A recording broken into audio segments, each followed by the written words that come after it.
Hey guys, hey, welcome to Mondays with Marc. I'm Marc, and this is Smokeysteveandmarc. Welcome back. Oh, is it nice to see you, and welcome to our summer tea party. Woo-hoo-hoo. I was like, we were thinking about, time is going really fast. I mean, it's almost autumn. Like, that's crazy to me. We've already had some cold weather, like cold, for this time of the year. I mean, it's August, and we've had some 60-degree days, and that lasted about 5 days, and it was really chilly at night. Now it has, crept up a little bit, and we're back up into the 80s a little bit, but I don't know, y'all. Next week is Labor Day, and here in the States, that's the unofficial end of summer and starting of autumn. Isn't that crazy? But we were thinking about our summer content that we had, kind of put together, which seems like that was a week ago, and we're like, oh my gosh, summer is winding down, and we didn't get to some of it, and this was one of them, our summer tea party. I knew I had to do it. And there are a few other ones that we didn't get to too, but we still have a week left, so let's see what we get to. But we don't really switch things up here for autumn until like the middle of September, and then of course right after that is Spooky Steve and Marc. I can't believe we're starting to plan spooky season already. Can you? But yes, today, it's summer. Yep, we're just gonna stick with summer for right now, and we have a summer tea party in store. Oh, it's gonna be so much fun. I already have your setting here ready for you, so we can sit down and chit chat a little bit and enjoy some tea. Now, we're not gonna focus too much on the beverage tea, although I do have, some interesting facts about it. Of course I do, right? But we are going to head into the kitchen, and we are going to bake up a delicious tea cake, y'all. Oh, it's so good. And then, of course, get caught up with some chit-chat. But yeah, I do have some interesting facts, like, all about tea. I do like tea. I'm more of my favorite tea. I have about 3 of them. I love mint tea, and I love Earl Grey tea. And when my palate is a little refined, I do love a good air, and that's a little hard to come by, and it's quite pricey too. It's a fermented the fermented tea leaves, and but it's good. It's an acquired taste if you've never had it before, and really the only way I was turned on to it was I many years ago I worked at a coffee roasting company and had a retail store in it too, and we roasted our beans and stuff. Well, we also imported tea, all kinds of tea, and we had some air there, so I was able to drink it there, because really it's quite expensive. I wouldn't be able to afford it on my own. Tea can be very expensive. But anyway, while we're on that subject, what's your favorite tea? We would love to know. Comment below and let us know if you have a favorite tea. Or maybe you're more of a coffee drinker. I'm not sure. I'm definitely more of a coffee drinker now than a tea drinker. I'm trying to get back into it. But as far as the interesting facts go, oh my gosh, did you know that the earliest recorded use of tea was in China? And that was in 2737 BC. BC! Yeah, that long ago. And that was according to legend by the Chinese Emperor Shennong. Now today, China is the world's largest producer of tea. And believe it or not, there are over 3,000 varieties of teas out there. I mean, I knew there was a lot, but I didn't realize it was over 3,000. Although it doesn't surprise me. It is almost the most popular beverage here in the States. So, and the tea bag itself, well, that wasn't invented until the early 1900s. And it's actually its exact origin is a little bit in debate on who created it first, but it is known that 2 American women filed a patent in 1903 or a tea leaf holder? Interesting, huh? Oh, I got the interesting facts coming out the wazoo, let me tell you. And by the way, did you know that tea have pets? Yes, it does. If you've ever taken part in a traditional Chinese tea ceremony, then you may be acquainted with tea pets. Tea pets are small clay figures that many tea drinkers have for good luck. Now, Chinese tea lovers raise their tea pets by placing it on the tray during the ceremony and pouring tea over it. Over time, this will change the color of the tea pet, which means he's well loved. Now, tea pets can come in all different forms: zodiac animals, Chinese mythological creatures, but the most popular is the pee-pee boy, whose job it is to indicate if the water is hot enough to make tea. Really, I'm not making this up. Hot water is poured over him, and if it's the proper temperature, the pee-pee boy will do as his name indicates. Entertainment and proper water temperature all rolled into one. How about that, pee-pee boy? Oh my gosh, I had never even heard of tea pets before doing this video. I think that's what I like about these interesting facts, you know? I mean, granted, most of my interesting facts are pretty useless, but hey, it's always good to keep expanding your knowledge and having those conversation starters ready to go, right? Like this, check it out. Speaking of tea bags, the most expensive tea bag in the world was created by Boodle's Jewelry, okay? And this was in celebration of PG Tips, the tea company, their 75th anniversary. It's encrusted in diamonds and costs over $15,000. Do you believe it? All right. Enough with that. We'll have some more interesting facts a little bit later. I said we were going to kind of, focus more on the tea cake. So why don't we do just that? We have a fantastic recipe for a tea cake. That I think you're going to love. Easy to do and so delicious. Come on, let's head to the kitchen and whip one up.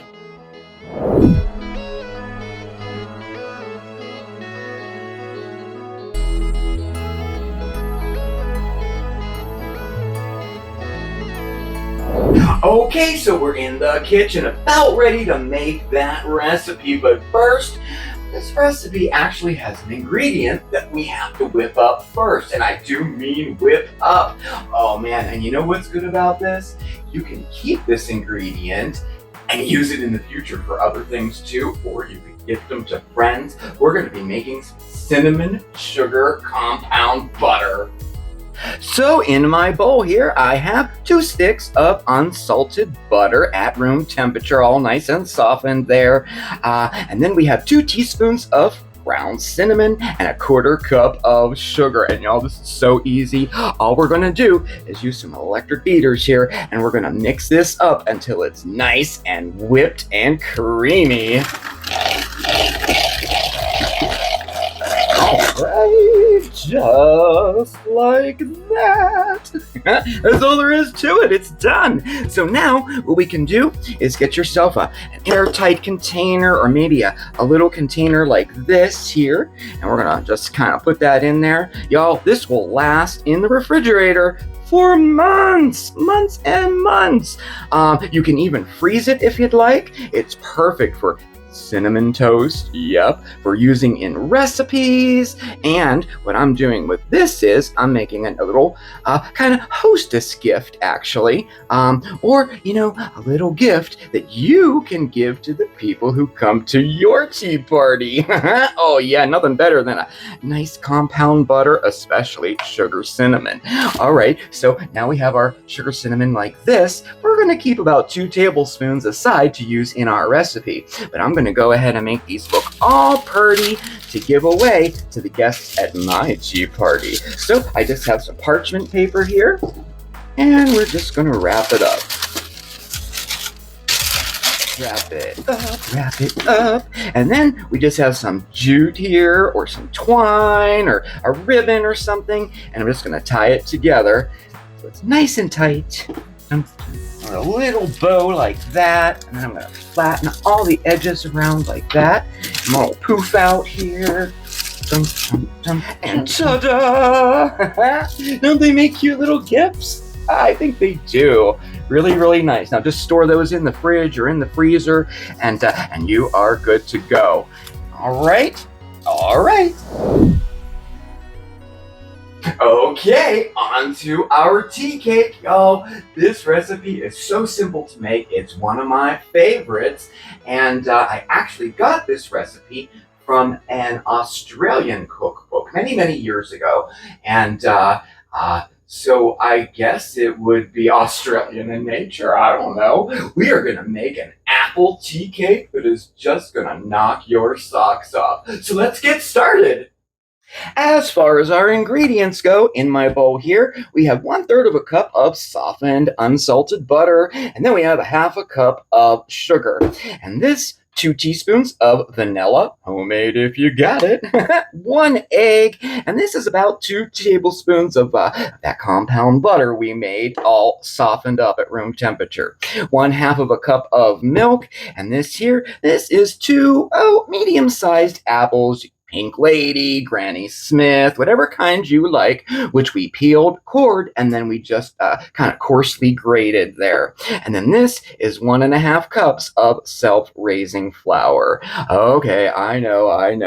All those Aussies, right? Self-raising flour. It's just not as popular here in the States, but if you don't have it, never fear. It's super easy to make right at home with ingredients you probably already have, and here is that recipe. Super easy to use. You can make a big batch up ahead of time and keep it just like you would keep all-purpose flour. So the first thing we're going to do, we're going to cream together our butter and our sugar. Pale, creamy. Oh yes, that's good. All right, and now we add our egg and our vanilla. And again, we're going to beat it until it's well combined. Okie dokie. Now we can set our electric beaters aside. And now what we're going to do is we're going to fold in our apple, all of our flour, and our milk. We can add that all at once, just like that. And this time we're going to use a metal spoon or a wooden spoon or something, and we're just going to fold that all in until it's thoroughly all mixed together there, okay? Ta-da, ta-da, ta-da. Okay, so now what we're going to do is we are going to spoon our batter into an 8-inch round cake pan, which we've sprayed with non-stick cooking spray, and then I did line the bottom with some parchment paper there too, okay? All right, let's do this. Okay, there we go. And now we bake in a 350-degree oven until a toothpick inserted right into the center there comes out nice and clean. That'll be about 35 to 40 minutes.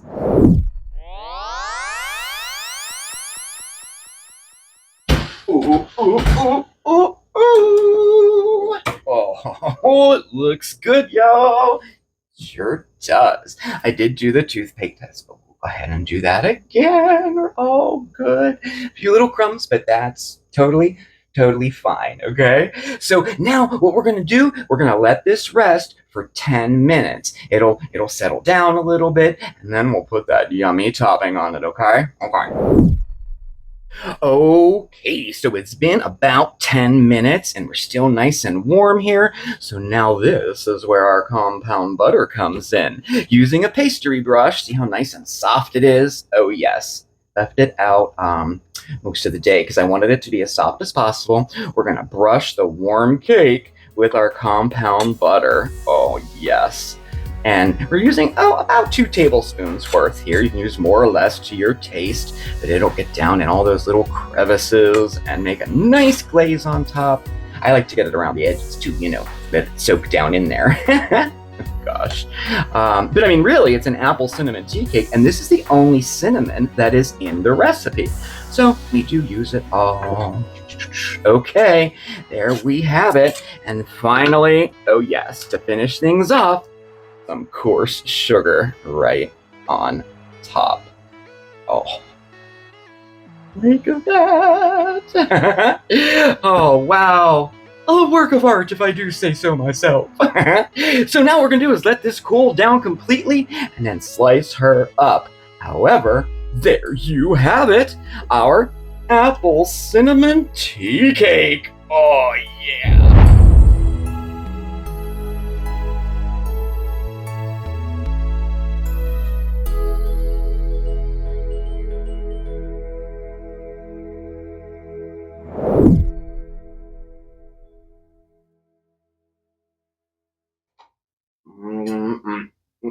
You know, I'm telling you, this is so delicious. I love tea cakes. You know, proper tea parties would have like little finger sandwiches and stuff, you know.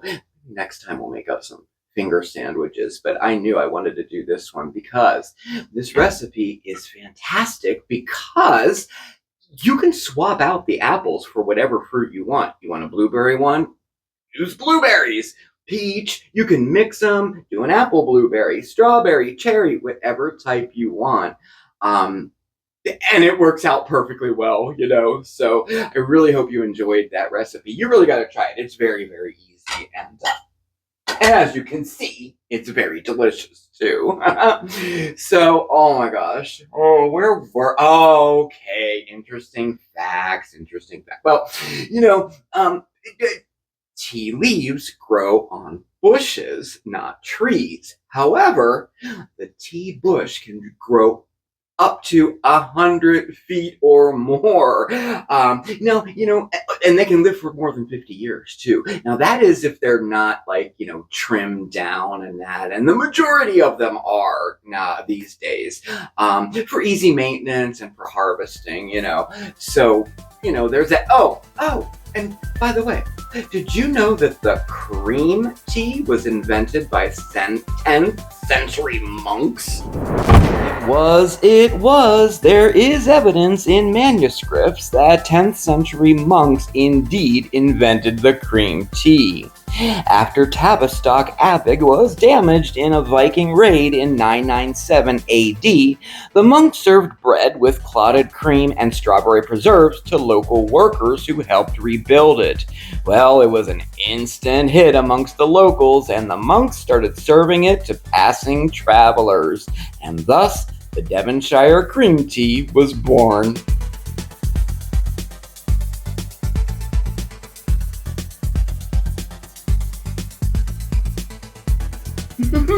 Interesting, huh?